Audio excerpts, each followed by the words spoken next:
Chesterfield always takes first place.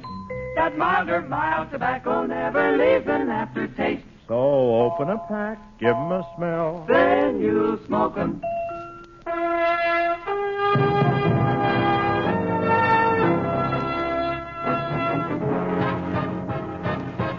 Chesterfield presents The Bob Hope Show. Transcribed direct from Carswell Air Force Base, Fort Worth, Texas. With Les Brown and his band of renown. For Chesterfield, yours truly, Hy Averback, Jimmy Wakely and Jerry Colonna, Marilyn Maxwell. And here he is, the man who's at home in the oil country because he's a natural gusher, Bob Hope.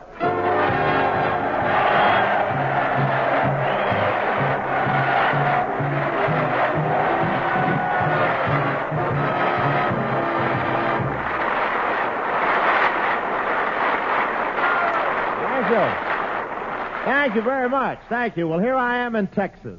Yes, sir, good old Texas. That's claustrophobia spelled backwards.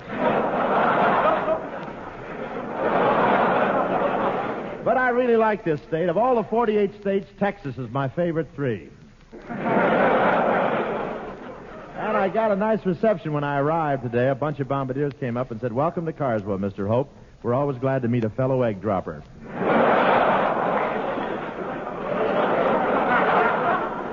And when I got off the plane, Major Finley Ross stepped up and slapped me in the back. He can't reach very high, can he?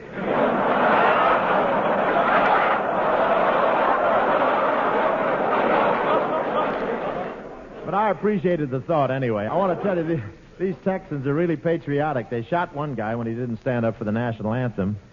Poor guy, didn't know the words so deep in the heart of Texas.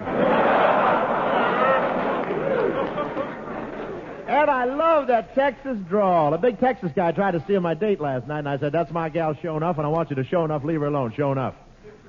Then he showed me his muscles, and I showed him my muscle, and I guess I didn't show enough.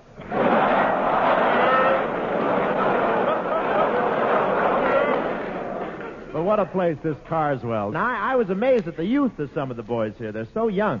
One of them broke his jaw the other day. He saluted while he was still sucking his thumb.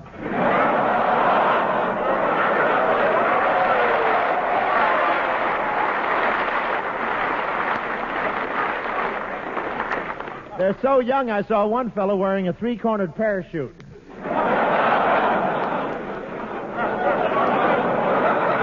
I went for a plane ride today, but it's the first one I ever took while tied to the propellers. And was one fellow insulting when I asked him how you open a parachute. He said, "Very simple, just count 10, jerk."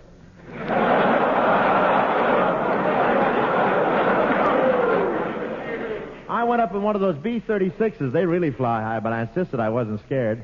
Then they pointed out that my side of the plane was giving off yellow vapor clouds.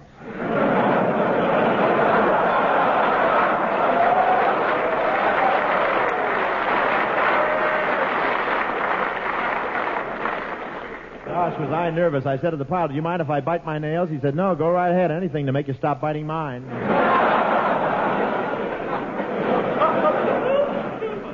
But I enjoyed the ride, and what a cheer went up when I stepped out of the plane. I wonder if they'd have cheered so hard if I'd waited till the plane landed.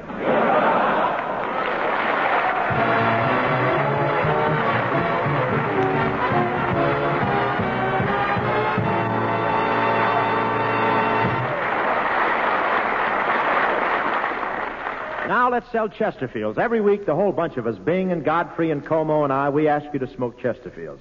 And we give you these good reasons. Chesterfields are milder and they leave no unpleasant aftertaste. Here's how to prove that. First, make our mildness test. Buy a pack of Chesterfields. Open them. Enjoy that mild, mellow aroma. Compare it, and you'll find Chesterfields are milder. Right. And as tobacco growers have been saying for years, tobaccos that smell milder smoke milder. So light up a Chesterfield and you'll see how true that is.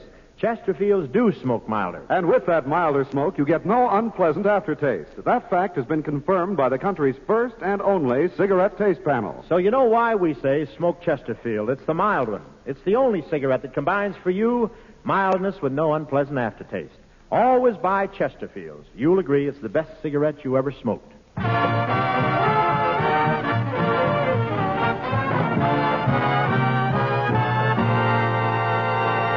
And now, ladies and gentlemen, I'd like to introduce a swell gal who traveled with our troop recently through the Orient. and the illusionist did a great job to help entertain over there. Here she is, Marilyn Maxwell.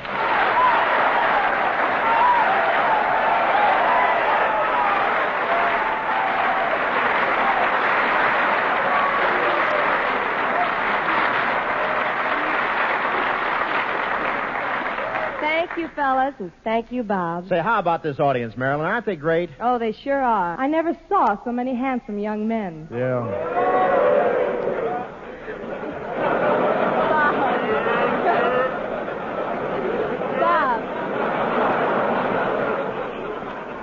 Bob, tell me something. How is it that you never joined the Air Force? Well, I thought about it, Marilyn, but I blacked out. In the air? No, when I thought about it. But you may see me in an Air Force uniform pretty soon, Marilyn. Paramount's going to make a flying picture, and I'm up for the lead. Is it a dramatic part? Oh, it's very dramatic. It's a story of a mean guy who hates everybody in his outfit, and he spends a month on a desert island with Jane Russell, and he changes. He changes? Yeah, he finds out how much he misses his buddies.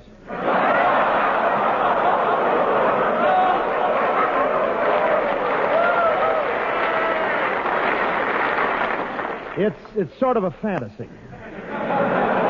Well, have you been signed for the picture? Not yet, Marilyn. That's one of the reasons I'm here at Carswell. I want to find out everything I can about the Air Force, and then I'll be all set. If the studio will let me play a serious role. Say, here's someone who can help you, Bob. One of the enlisted men here at Carswell Air Base, Sergeant Everson of the 492 Bomb Squadron. Yes, sir.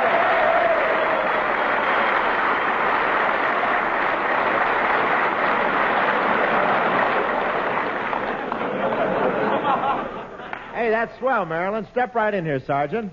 Thank you, Mr. Hope. Oh, you can call me Bob. You outrank me, you know.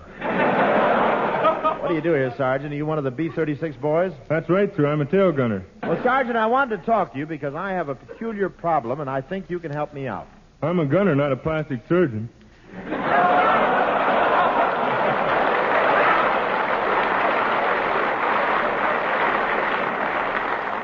Please, I'll do the jokes. You just take care of your slide rule and compass, will you?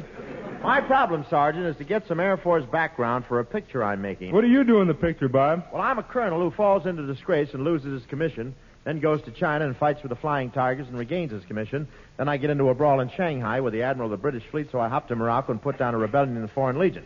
Some spies put me on a coffee boat bound for Brazil, and I swim ashore and get rescued by a tribe of Zulus just in time to talk them out of slaughtering the settlers in the Belgian Congo.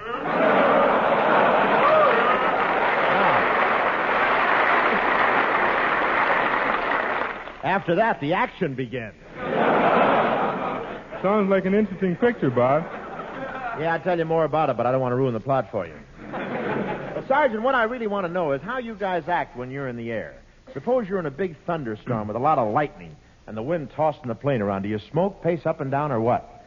Oh, I play cards, look at magazine, or manicure my fingernails. That's all? Sometimes I just fall asleep. Yeah, but how'd you act before your nerves went to pieces?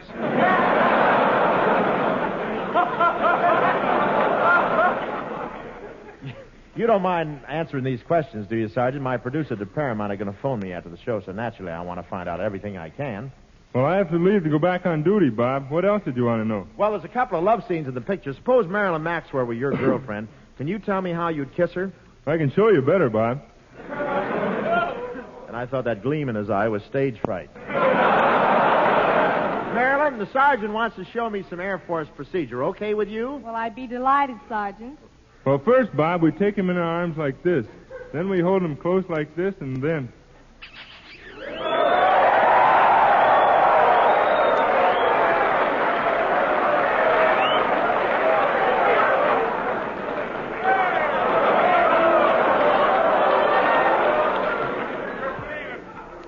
There, she's officially in the Air Force. Come on, Bob. Come on, Miss Maxwell. Come on. Thank you, Sergeant, and I hope you find your way back to your landing field.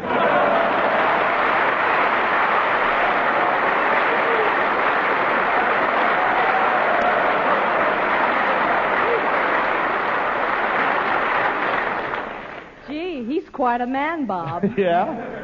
I could kiss like that, too, if I smeared my lips with tequila. Anyway, Marilyn, I found out... Oh, excuse me. That must be Paramount calling. Hello? Yeah, put him on. Hello, Mr. Freeman. What, you've been listening and you're going to start the flying picture right away? Oh, that's swell, Mr. Freeman. When do I report to work? Oh, I see. Well, goodbye. Well, when do you report to work, Bob? I don't. They're giving the part to Sergeant Everson.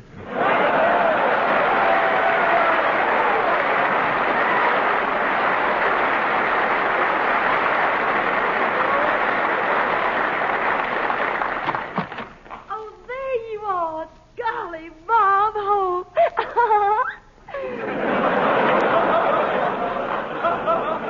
Is that your personality, or do you have a cold button somewhere? Is there something I can do for you? Well, you don't know me, Mr. Hope, but I'm Bubbles Gilligan, president of the Bob Hope Fan Club of Fort Worth. Gee, well, that's swell. Oh, we're just double ginger, double peachy, super duper crazy about you, Mr. Hope. Well, I wouldn't go too far. We mean it. Us girls took a vote, and we all agreed that we'd even be willing to eat every bit of our spinach if we could find you down at the bottom of the dish. Well, it's a nice thought, but a little messy.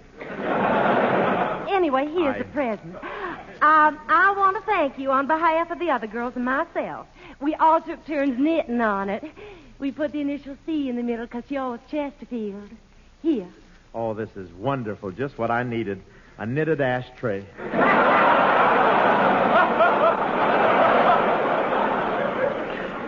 Thank you very much. Oh, that's all right, Mr. Hope. And we'd like you to know that we've decided you are the most handsome, clever, and charming, Man? We can't decide about that.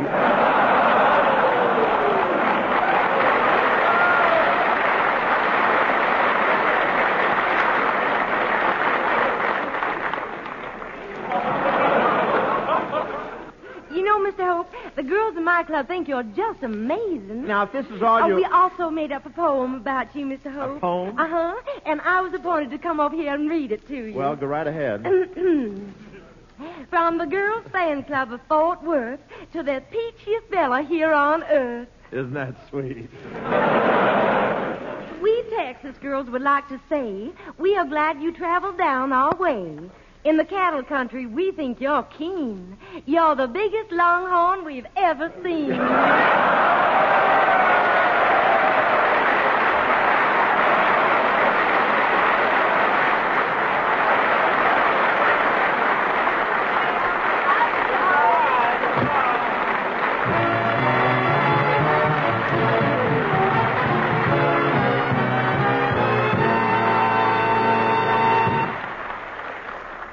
And now, friends, let me present the only nose in captivity that can test the mildness of a whole case of Chesterfields in one fell sniff. I choose to interpret that as a compliment, High. And now, if that's the last of Crosby's old gags, you're going to steal tonight. Let's get on with the sales pitch. Folks, better tasting Chesterfield is the only cigarette that combines for you mildness with no unpleasant aftertaste. It sure is, and you can prove it real easy. Just make the Chesterfield mildness test, and you'll see.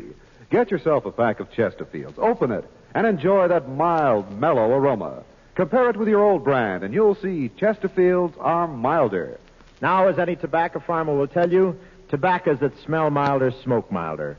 Smoke Chesterfields, and you'll see what I mean. Another thing, that milder smoking Chesterfield will leave no unpleasant aftertaste. That fact was confirmed by the country's first and only cigarette taste panel. Yep, there's an old saying in the Southwest, if you can't whip a man, join him. And you can apply that to Chesterfield. For some strange reason, they call me Tex. From all sides, I should have grown up to be a typical son of Texas, but somehow I wasn't like all the other cowboys. I couldn't ride, I couldn't rope. Shucks, I didn't even know what year Amon Carter discovered America.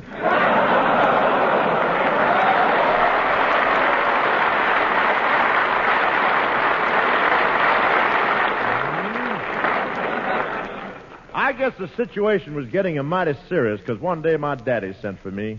He looked at me with those loving eyes that seemed to tell me he understood my problem and would always help me and be gentle. And then he said, "Sit down, you mangy polecat." "Did you send for me, Daddy?" "Yes, I did, son.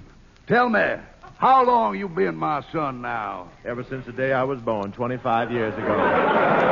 You know something, son? Your mother played a dirty trick on both of us.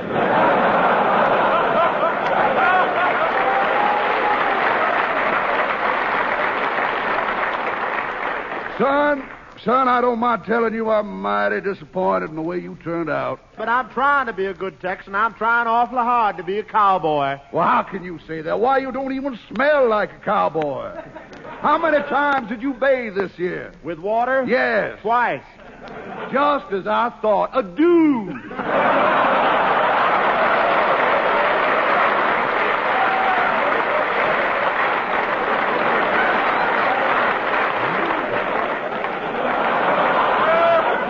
No, son, you just ain't going about it right. How long since you been on a horse? Wait a minute. Been on a horse? Ain't the horse supposed to get on you? No. Either you get on the bowl and become a riding, roping, shooting, drinking, two-fisted Texan, or I'll give you the worst punishment a cowboy can get. What's that? I'll take away your Hopalong Cassidy suit.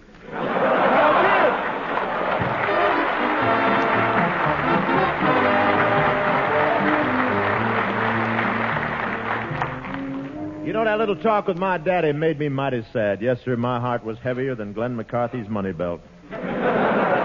I needed a bit of encouragement, so I moseyed over to my girl's house. My girl, Mary Jane. She's a pretty little thing, luscious red lips, blue eyes, and she wore her yellow hair in a bun on the top of her head. I didn't mind that, but there was a hot dog in it. I've been kind of shy and backward. Matter of fact, last night was the first time I got up enough nerve to kiss her. Yes, sir, I finally took the bull by the horns. Tomorrow night I'm gonna kiss Mary Jane instead of the bull. She was waiting for me when I got to her house. Howdy, Tex. Howdy, honey. Tell me, Mary Jane, what have you been doing today? Well, I got up at 4 this morning, milked 3 herd of cattle, plowed the North 40, repaired 2 miles of fence, painted the barn, shingled the roof, dug a well, and chopped 6 months' supply of firewood. And then I had some lunch. That's a woman for you, always thinking about food. Well, what did you do today? Well, you know I ain't very handy around the ranch. I tried to milk a cow. What do you mean, tried? Well, I was milking for half an hour, and then I discovered I was shaking hands with myself. Well,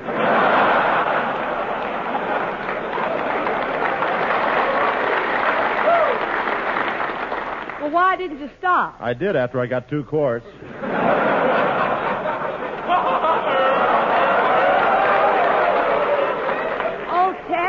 Why can't you be a real cowboy, like Tumbleweed Wakely? Wakely? Is he still hanging around you? Didn't you tell me you might marry me? Well, it would be kind of nice. I got a hankering to get hitched. Maybe someday there'd be a little you and a little me. Just what I've always wanted, midgets.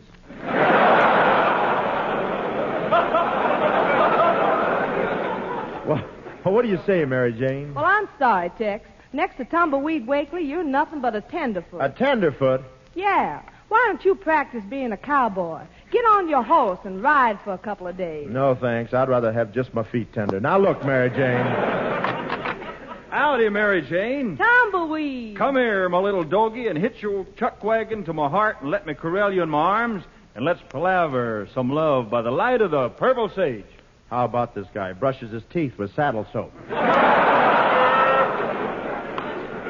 Closest he's ever been to a horse was when he made a picture with Sidney Greenstreet. Well, look who's here. Tex Hope, the poop head of the Pecos.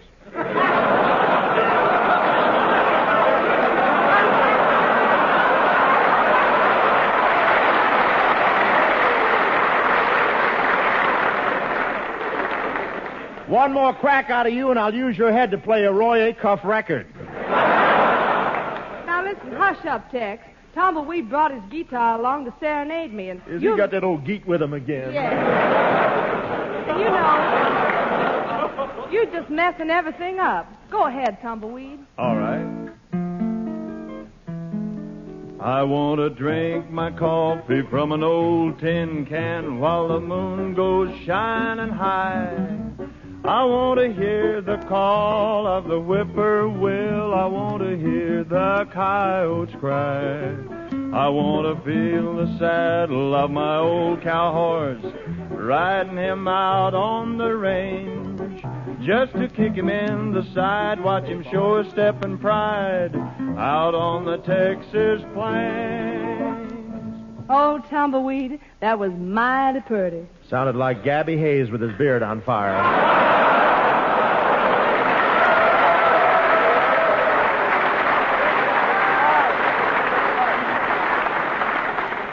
Mary Jane, this your idea of a Texan, huh? Well, I'm more Texas than he'll ever be. Don't get tough with me, son, or I'll wrap my guitar right around your neck. You do, and I'll... You'll what? I'll twang all over you.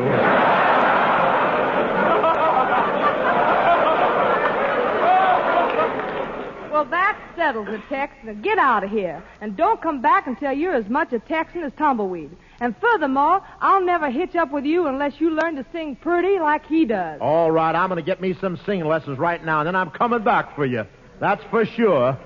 That's for dang sure.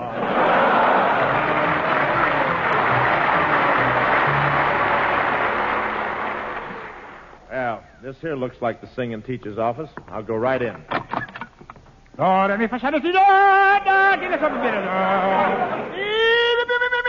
Hey, what are you doing singing into that envelope? Sending out a singing lesson by mail. Not Professor Corona!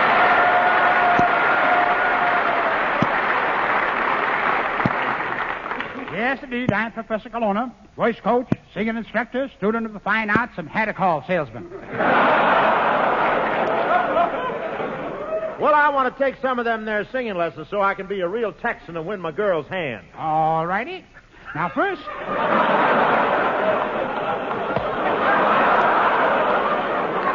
All righty. What part of Texas is that? All righty. Okay, let's move. They're coming towards us. Let's go. All right. First, I want to tell you that I'm not one of these phony singing teachers who will bleed you for money. I'll only charge you 50 cents an hour. Well, that's reasonable. Yes, and I think I could teach you to sing in only 2,750 hours. Now, wait a minute. That's over $1,000. Will it cost that much to teach me to sing? No, it'll cost me that much to get to Florida, where my piano player's wife is waiting for me. What about your wife? She's in Mexico with my piano player. Colonna, you're a complete idiot. I know. Why be half safe?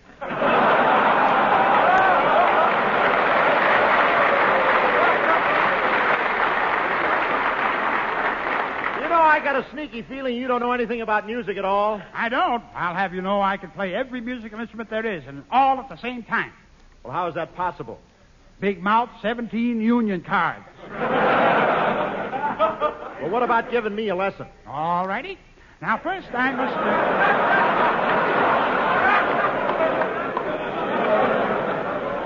Now, open your mouth and stick out your tongue. All right. Father, father, father, a little farther. I can't. You're stepping on it. Oh, come now. Just a little bit farther. Farther. What do you know? Slipped off the roller.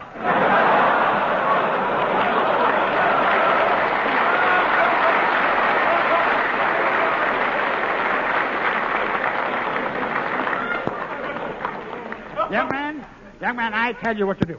Take this singing instruction book with you and study it. After you're finished, you'll be a fine singer. Oh, thank you, Professor. I've got to go now. I'm working with another student in the next room, and I've got to sing a song. Excuse me.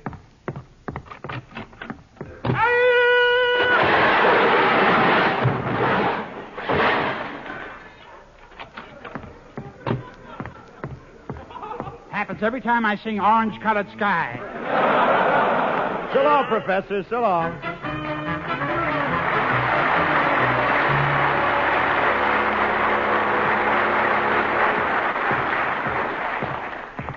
I sure hope Mary Jane is home. I read this here singing book from front to back, and she's got to marry me now. Who is it? It's Tex, honey. And I'm a real Texan now. I learned me how to sing. Well, it's too late now, Tex. I found me somebody that can sing better than you and Wakely put together. Who is it? I was walking along, minding my business. No!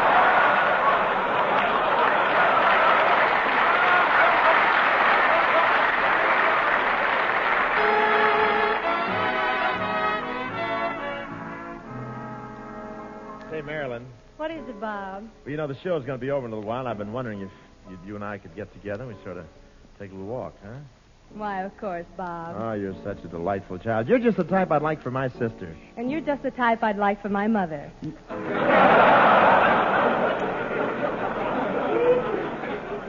Look, Max, I'm trying to tell you I'm not as old as you think I am. In fact, I'm practically just a kid.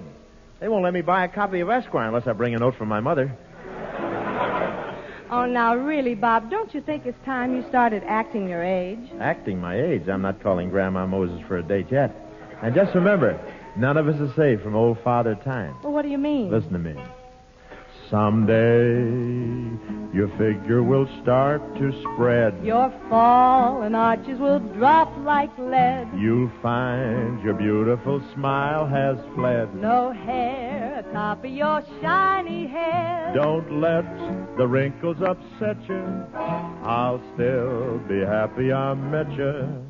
Darn it, baby, that's love. Someday you're gonna lose your physique. I'll see the doctor in twice a week.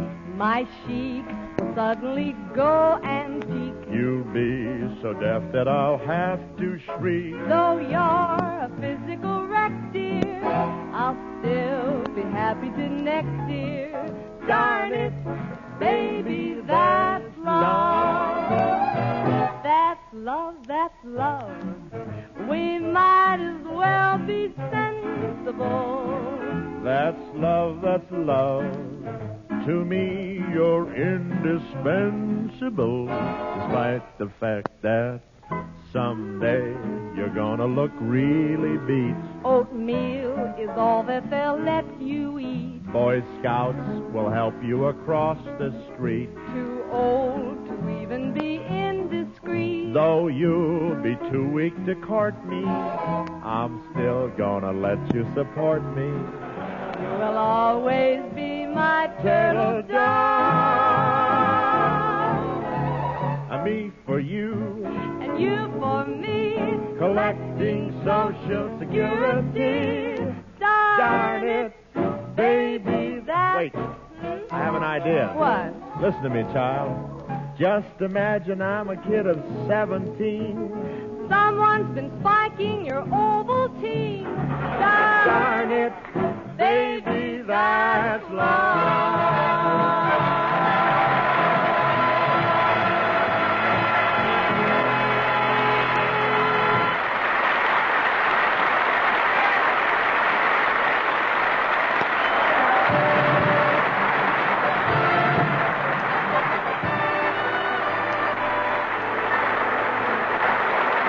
Oh, thanks for the memory of the Air Force personnel at this air base called Carswell. To every guy who rides the sky in a 36 so well, we thank you so much. Ladies and gentlemen, our thanks to the men at Carswell Air Base, and believe me, we can thank all men like these that Korea didn't bring us something worse than a national emergency. I mean a national catastrophe. Yes, sir, while our GI in the ground was making the heroic withdrawal from the port of Hungnam, our GI in the sky, like the little Dutch boy who held his hand on the dike, teamed up with Navy's big guns and held back the red tide. Operations Hungnam wrote a great page in the book of American history and gave us our greatest New Year's resolution, to preserve that old American custom, liberty. Liberty's a wonderful thing. It pays 2 for 1. You get out of it twice what you put into it. And, mister, if we put in half as much as these men of the United States Air Force, all the communists in the Kremlin couldn't even put a dent in our New Year's resolution. Thank you and good night. Be